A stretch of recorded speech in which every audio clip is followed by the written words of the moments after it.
Hello friends, कैसे हैं आप। और ये जो टीएम जॉइंट प्रॉब्लम है, इसके इतने सारे सवाल आ रहे हैं, इतने कमेंट्स आ रहे हैं बॉक्स में, तो मैंने एक अलग ही पूरा एक वीडियो आज मैं लेके आ रहा हूँ कि हम लोग समझ लिए टीएम जॉइंट है क्या, इससे क्यों प्रॉब्लम होता है, क्यों सबको नहीं होता है, क्यों आप ही को ये प्रॉब्लम हो रहा है और इसका इलाज किस तरह से हो सकता है। इसके लिए ये मैं एक वीडियो लेके आया हूँ टीएम जॉइंट प्रॉब्लम्स के ऊपर। तो फ्रेंड्स, सबसे पहले तो किसको टीएम जॉइंट प्रॉब्लम होता है। तो अगर आप में से किसी को जॉइंट में, ये जो टीएम जॉइंट है, यहाँ को इस जॉइंट को बोलते हैं टीएम जॉइंट, अगर यहाँ पे किसी को कट कट आवाज आ रहा है, मुंह खोलने में दिक्कत हो रहा है, मुंह खोलते वक्त अगर आपका मुंह साइड में जा रहा है, बाइटिंग के वक्त अगर आपको तकलीफ हो रहा है, किसी किसी को हेडेक और हेवीनेस अराउंड दी आईज हो रहा है, तो हो सकता है कि आपको टीएम जॉइंट प्रॉब्लम है। अब ये टीएम जॉइंट क्या है, ये मैं क्विकली आपको समझा दूं। ये जो हमारा स्कल है, खोपड़ी, ओके, यहाँ पे हमारा जो मैंडिबल है, तो ये मैंने ले लिया स्कल, ओके, ये हमारा नाक वगैरह है। यहाँ पे जो मैंडिबल है, यानी कि मेरा जो लोअर जबड़ा है, वो इस तरह से यहाँ पे बैठता है खोपड़ी के अंदर। तो ये मैं आपको फोटो भी दिखा रहा हूँ टीएम जॉइंट का, और जैसे आप समझ पा रहे हैं कि ये मेरा यहाँ का जो जॉइंट है, ये मेरा मैंडिबल है, जबड़ा है, ये खोपड़ी में बैठा हुआ है। इसको बोलते हैं, ये जो एरिया है इसको बोलते हैं टेम्पल और इसको बोलते हैं मैंडिबल। इसके लिए ये एरिया को बोलते हैं टीएम जॉइंट। तो होप ये समझ गया।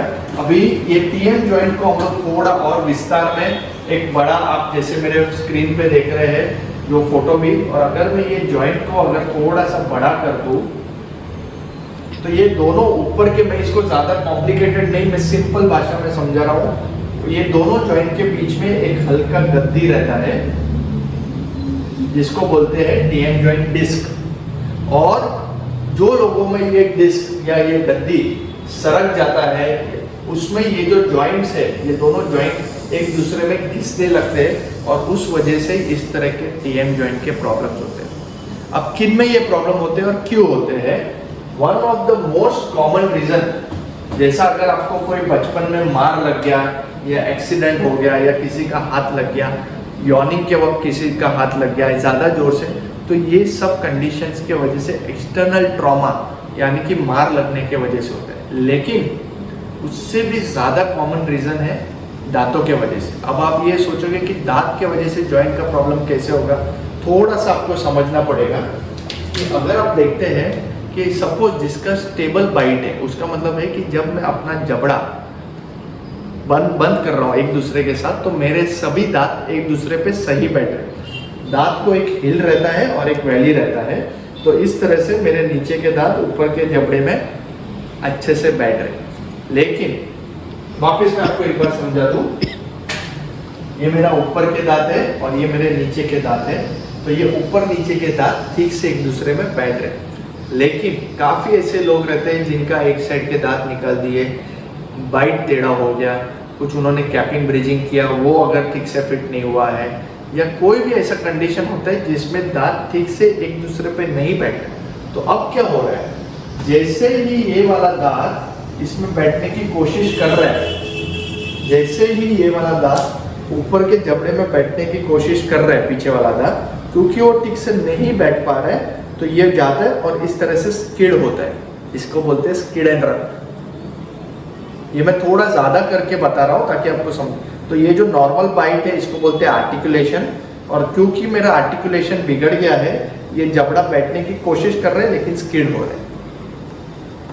और ये कांस्टेंट स्किडिंग होने के वजह से ये जो जॉइंट है, ये आपको समझना बहुत जरूरी है कि जो मुंह खुलता है वो सीधा नहीं खुलता है, वो एक सर्कल में यानी कि आर्क ऑफ रोटेशन में खुल रहा है,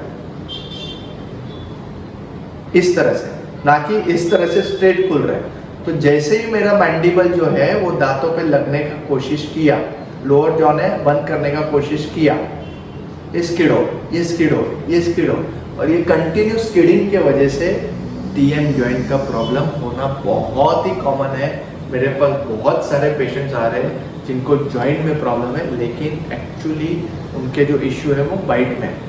अब ये बाइट हम लोग डिटेल में किस तरह से डिजिटल स्कैनिंग करते हैं, किस तरह से मसल्स को रीप्रोग्राम करते हैं, जॉइंट को रिप्रोग्राम करते हैं ताकि ये टीएम जॉइंट निकल जाए, डिस्क की जगह भी इम्प्रूव हो जाती है। पूरा सेपरेट टॉपिक है, लेकिन ये आपने पूरा अच्छे से समझ लिया कि टीएम जॉइंट क्या होता है और ये जो टीएम जॉइंट के प्रॉब्लम्स के सिम्टम्स क्या क्या है, ये आई होप आप लोगों को सबको समझ गया।